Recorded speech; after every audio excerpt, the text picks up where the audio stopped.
அவர் அதை விட மாட்டேன். ஆனால் இப்போ நீங்கள் சொன்ன பாயிண்ட்டு வரேன்.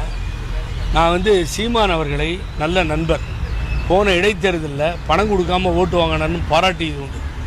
ஆனால் ரொம்ப கீழ்த்தரமாக இறங்கி தினம் மீடியா உங்களை பார்க்கணும், கேமரா உங்களை பார்க்கணுன்றதுக்காக முதல்ல நீங்கள் தாத்தான்றீங்க, எங்கள் அப்பான்றீங்க, சீர்திருத்த சமுதாயத்தின் ஒப்பற்ற தலைவர் தந்தை பெரியார்ன்றீங்க.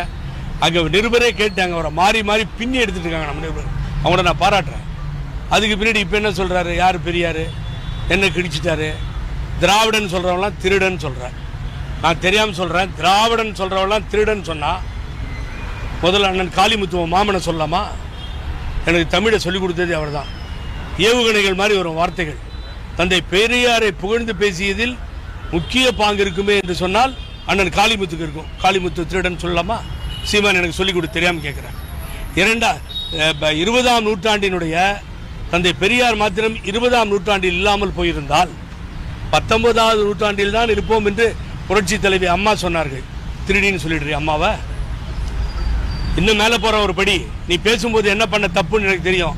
எனக்கு அரசியல் சொல்லிக் கொடுத்த எனது தலைவர் பிரபாகரன்ற அதனால பேசு, அவள் ஒன்றை பேசிட்டு நீ அவளை பேசு. ஆனால் தந்தை பெரியாரை மாத்திரம் தொட்டா வீணாக கெட்டு போயிடுவேன். இது அசிங்கமாக போயிடும். ஈரோடுலாம் இறங்கி பழைய மாதிரி 10,000 ஓட்டு கூட நீ வாங்க முடியாது. பூரா உனக்கு எதிர்ப்பாக பிரச்சாரம் பண்ணி புகழேந்தி தான் உள்ளே வருவேன். ஞாபகம் வச்சுக்கோ, இந்த கேவலமான செயலை